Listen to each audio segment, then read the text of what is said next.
بسم اللہ الرحمن الرحیم ایاک نعبد و ایاک نستعین۔ سب سے پہلے تو شوکت ترین آپ کو، آپ کی ساری ٹیم کو، جنہوں نے بڑی محنت سے یہ آج پروگرام کو یہاں تک پہنچایا کہ آج ہم اس کی لانچ کر رہے ہیں۔ میں آپ سب کو خاص طور پہ خراج تحسین اس لیے پیش کرتا ہوں کہ اصل میں یہ ہمیں 74 سال پہلے یہ پروگرام شروع کرنا چاہیے تھا۔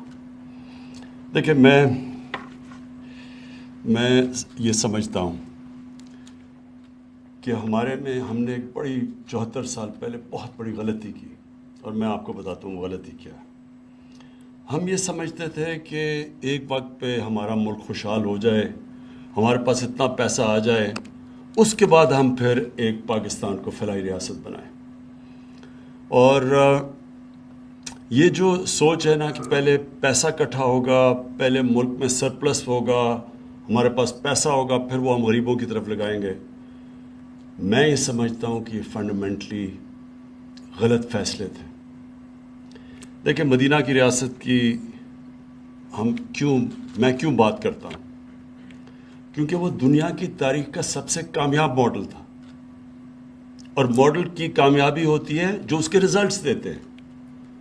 تو وہ جو فنومینا ہوا تھا مدینہ کی ریاست کے بعد، یہ ایک تاریخ کا حصہ ہے، یہ کوئی فینٹیسی نہیں ہے یا یہ کوئی میتھولوجی نہیں ہے، یہ فیکٹس اور فگرز ہیں ہسٹوریکل، کہ ایک سویلائزیشن جس کی حیثیت نہیں تھی وہ ایک دم رائز کیا اور اس نے دنیا کی امامت کی،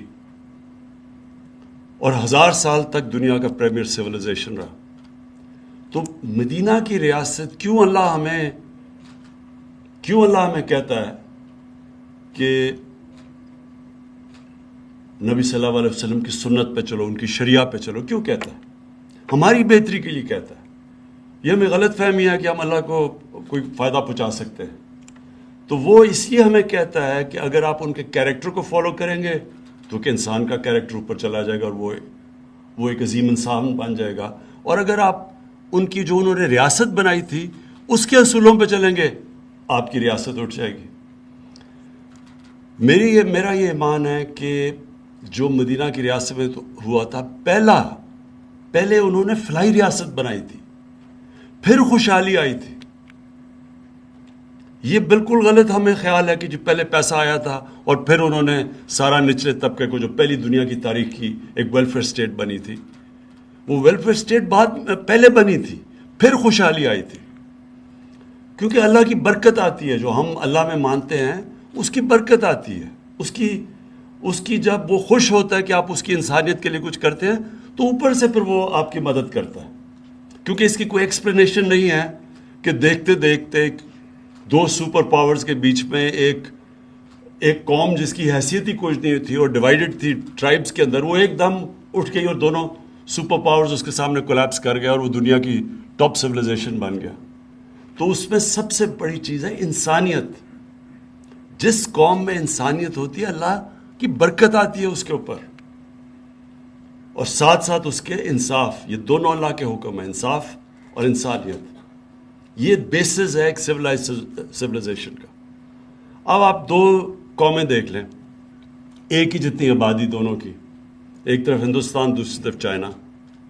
35 سال پہلے دیکھ لیں، 40 سال پہلے تقریباً ایک ہی ساتھ تھے دونوں۔ آپ ان کے سوشل انڈیکیٹرز دیکھ لیں، تقریباً ساتھ تھے وہ۔ آج چائنا آسمان پہ پہنچ گیا ہے اور ہندوستان میں وہی ایک جزیرہ ہے بہت امیر لوگوں کا اور نیچے غربت ہے۔ چائنا نے وہ جو ہم چاہتے ہیں، چائنا نے وہ اصل میں مدینہ کا ماڈل فالو کیا۔ انہوں نے نیچے سے طبقے کو اوپر اٹھایا، اور چائنا جب گیا تو انہوں نے باقاعدہ بتایا کیا سٹیپس لیے گئے کہ انہوں نے اپنے نچلی طبقے کو کس طرح اوپر اٹھایا، کیسے پاورٹی ایلیویشن میں کیا، اور پھر کیسے انہوں نے ان لوگوں کو باقاعدہ پروگرامز بنا کے 10 سال 15 سال 20 سال کے پروگرامز بنا کے انہوں نے اپنے نچلے طبقے کو اوپر اٹھایا، اور وہ چیز کی جو دنیا کی تاریخ میں کبھی کسی نے نہیں کی۔ یعنی جن نمبرز میں انہوں نے لوگوں سے غربت سے نکالا اور پھر ابھی شی جن پنگ نے اناؤنس کیا کہ ہم نے ایکسٹریم پاورٹی ختم کر دی. تو آپ وہی دیکھ لیں کہ ہندوستان آج کدھر ہے اور وہ چائنا کدھر پہنچ گیا. سو ہمارا جو فنڈامنٹل پرنسپلز ہم نے اس قوم میں جو ہمیں اڈاپٹ کرنے چاہیے تھے، جب ہم نے ایک بہت بڑا، ہمارے فاؤنڈنگ فادرز نے کہا کہ یہ مثالی اسلامی فلاحی ریاست بنے گی، یہ جو فیصلہ تھا اس کے اوپر کبھی عمل ہی نہیں ہوا اور ایک ایلیٹسٹ سسٹم بن گیا. جو آپ اور چیزیں چھوڑ دیں، تعلیم کا نظام لے لیں. یہ کتنی بڑی ایک ملک کی بدقسمتی ہے کہ ایک چھوٹے سے طبقے کو آپ انگلش میڈیم پڑھا دیں اور وہ نوکریاں ان کو دلوا دیں، باقی جو آپ کی عوام ہے وہ بیچاری اوپر ہی نہیں آ سکتی. ایجوکیشن اپارٹھائڈ، کیا آپ ایک طبقے کے لیے ایک تعلیم، دوسروں کے لیے نیچے، اور پھر ایک دینی مدرسے چل رہے ہیں. کبھی کسی نے کوشش نہیں کی اس کو سنتھسائز کرنے کے لیے کہ ایک ملک ہے، ایک قوم ہے، اس کا کورس سلیبس تو ایک ہو، لیکن کیونکہ ہماری طرح کی ایلیٹ فائدہ اٹھا رہی تھی اس سے، ہمارے بچوں کو اچھی نوکریاں مل رہی تھی، ہمیں کوئی انسینٹو نہیں تھا کہ چینج کرے سسٹم. کیونکہ نیچے جو، اور پھر نیچے سے جو اوپر آتا تھا، جو لوگ اردو میڈیم سے پڑھ کے ایونچولی اپنی زندگی بہتر کر لی، وہ اپنے بچے انگلش میڈیم میں بھیج دیتے تھے. ان کو بھی جب وہ پارلیمنٹ میں بھی آ جاتے تھے، وہ ادھر پہنچ جاتے تھے جدھر وہ فیصلے کر سکتے تھے، تب بھی انہوں نے وہ سسٹم نہیں چینج کیا، کیونکہ وہ پھر بینیفیشری بن گئے اس ایلیٹس سسٹم کے.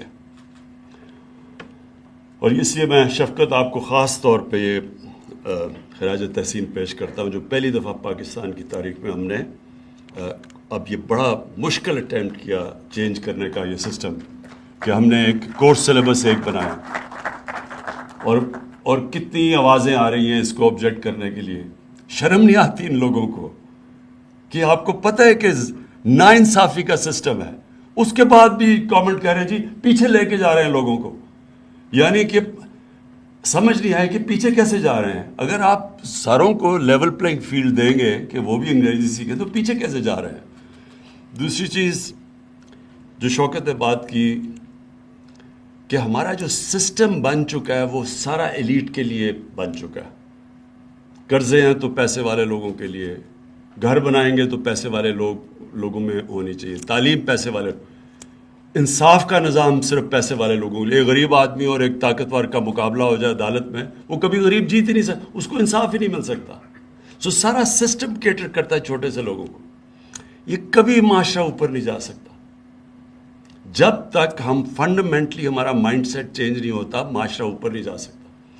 میں بڑا سوچتا تھا کہ 1700s میں، 1700 میں ہندوستان کا جو جی ڈی پی تھا وہ 24% تھا دنیا کا.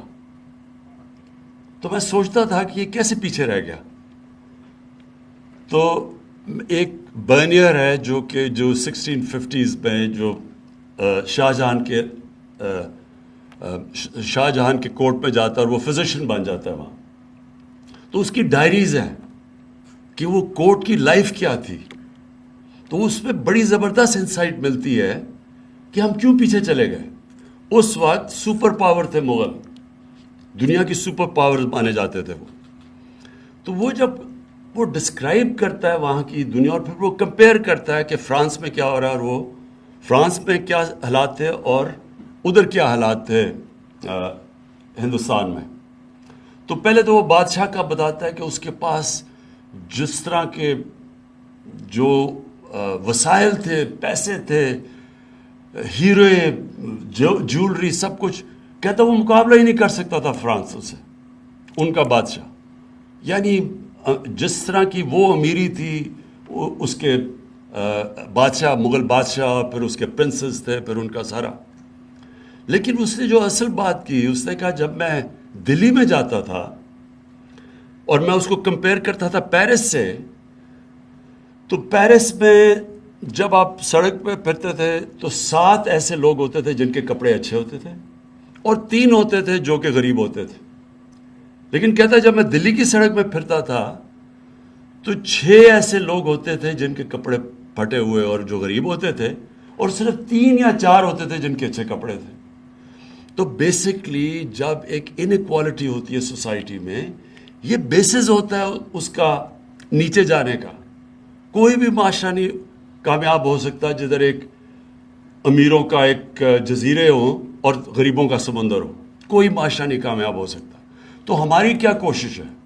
وہ اپنا ذرا مائنڈ سیٹ اور ملک کی پرائرٹیز چینج کرے کہ یہ جو نیچے طبقہ ہے جس کے لیے نہ ہم آپ کو پتہ ہے کوئی گھر ہی بیچارے نہیں بنا سکتے, کوئی سسٹم ہی نہیں تھا لون دینے کا.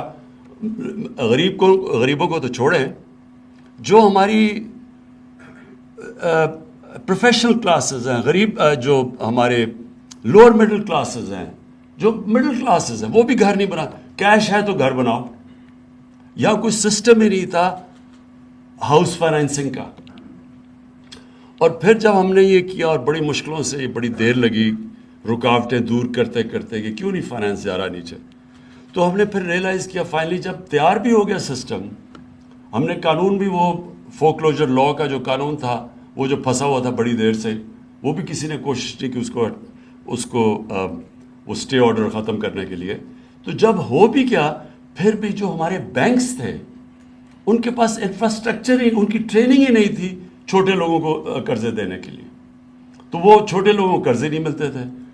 ہم نے پھر جب ریویو کرتے تھے تو اس لیے یہ بڑا زبردست آئیڈیا, اور شوکت ترین آپ کی اس لیے کیونکہ بینکنگ میں آپ کا ایکسپیرئنس تھا, تو اس لیے پھر یہ جو مائکرو فائنانس کی طرف آئے, اور جس طرح قوت کا بڑا زبردست ان کی تجربہ اور ایکسپیرئنس ہے, تو بجائے ہم نے ریئلائز کیا کہ بینکس جب تک سیکھیں گے چھوٹے لوگوں کو قرضے دینے میں تب تک تو ہمارے 5 سال بھی پورے ہو جائیں گے.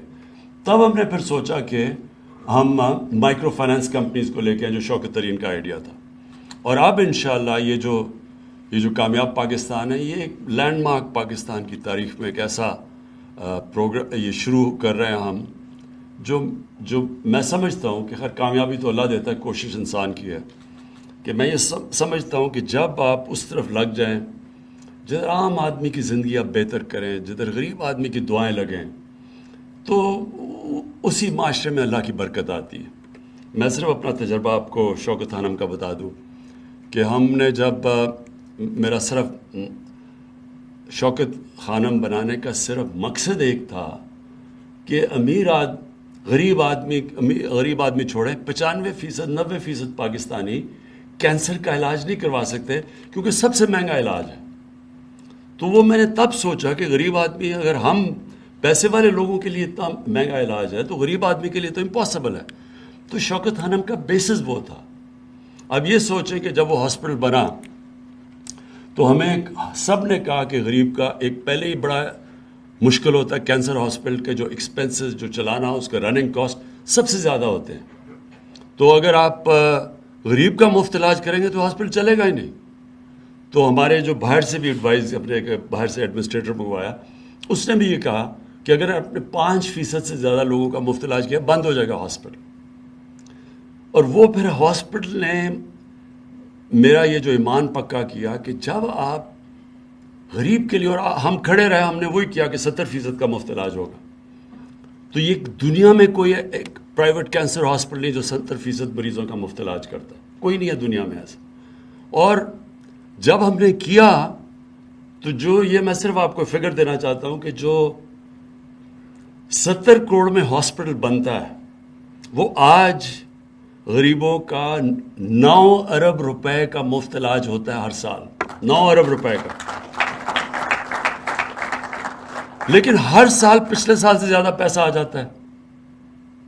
یعنی یہی قوم پیسے دیتی ہے جو 70 کروڑ کا ہاسپٹل تھا جس نے کہا چلے گا ہی نہیں اگر آپ نے 5% سے زیادہ کیا, وہاں 70 سے بھی 75% کا مفت علاج ہوتا ہے. لیکن ہر سال پچھلے سال سے پیسہ زیادہ آتا ہے. تو اگر میں یہ کہوں کہ میں کوئی دنیا کا مارکیٹنگ جینیس ہوں کہ یہ میں کدھر سے پیسے لیا, یہ نہیں ہے. یہ اللہ کی برکت آتی ہے. غریب کی وہ آواز سنتا ہے, اس کی تکلیف میں اس کی دعائیں سنتا ہے. اور یہ ہم نے فنڈامنٹل غلطی کی ہے پاکستان میں. ہم نے یہ کبھی سوچا ہی نہیں کہ وہ جو لوگ جو نیچے طبقہ پیچھے رہ گیا ہے اس کے لیے ہم نے کیا کرنا ہے. ہماری ساری سوسائٹی کیٹر نہیں کرتی ان لوگوں کے لیے. ہماری یہ ملک میں سب سے زیادہ جنراسٹی ہے, یہ سب سے زیادہ خیرات دیتا ہے ملک. لوگ دیتے ہیں، لیکن گورنمنٹ جس کو لیڈ کرنا چاہیے تھا وہ سارے سسٹمز ہی بن چکے ہیں ایلیٹ کے لیے. سب کچھ پاکستان میں ہمارا سارا سسٹم صرف ایک چھوٹے سے ایلیٹ کو کیٹر کرتا ہے. اور جب آپ یہ چینج لے کے آتے ہیں تو بڑی ریزسٹنس آ جاتی ہے اس کے اوپر. تو یہ میں تو سرپرائز نہیں ہوں کہ انہوں نے بڑا کہا آپ کو کہ جی یہ نہیں ہو سکتا. ہمیشہ جب آپ یہ چیز کریں گے تو لوگ کہیں گے یہ نہیں ہو سکتا. یہ انشاءاللہ یہ بڑی محنت سے آپ تک یہاں پہنچے ہیں. انشاءاللہ یہ کامیابی سے چلے گا. آپ کو پرابلمز آئیں گے. آپ کے پاس پوری ایک کمیٹی مانیٹرنگ کرنے کے لیے بیٹھی ہونی چاہیے جو کانسٹنٹلی ایویلویٹ کرے کہ کس طرح کے پرابلمز آ رہے ہیں. پرابلمز آئیں گے آپ کو، لیکن آپ کو اس میں بہت اللہ کی برکت آئے گی جس کی وجہ سے یہ کامیاب ہوگا.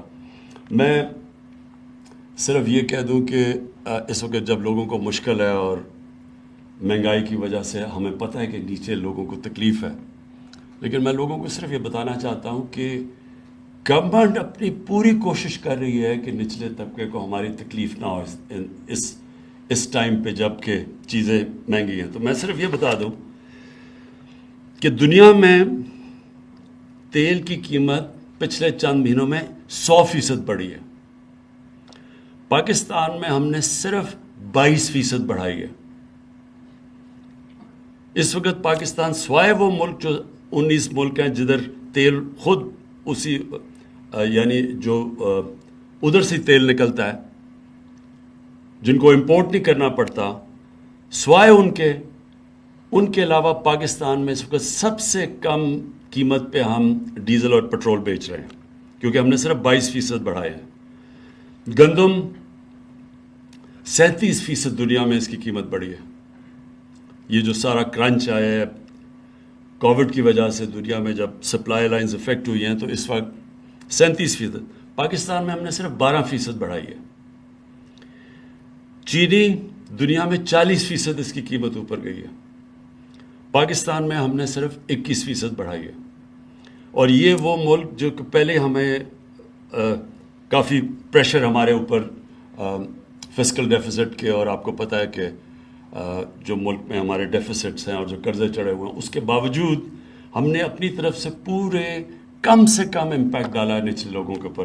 میں صرف آپ کو یہ بتا دوں کہ ہم نے سیلز ٹیکس اور پیٹرولیم کی جو لیوی ہے، اگر ہم اس کو نیچے نہ لے کے آتے، کیونکہ ہمارا اس لیے سستا ہے ہمارا کیونکہ ہم نے سیلز ٹیکس بھی پورا نیچے لے آئے پیٹرول پہ اور ڈیزل پہ، اور لیوی بھی نیچے لے آئے ہیں. اگر ہم یہ نہ نیچے لے کے آتے تو ایک سال میں گورنمنٹ کو 400 ارب روپے کا فائدہ تھا.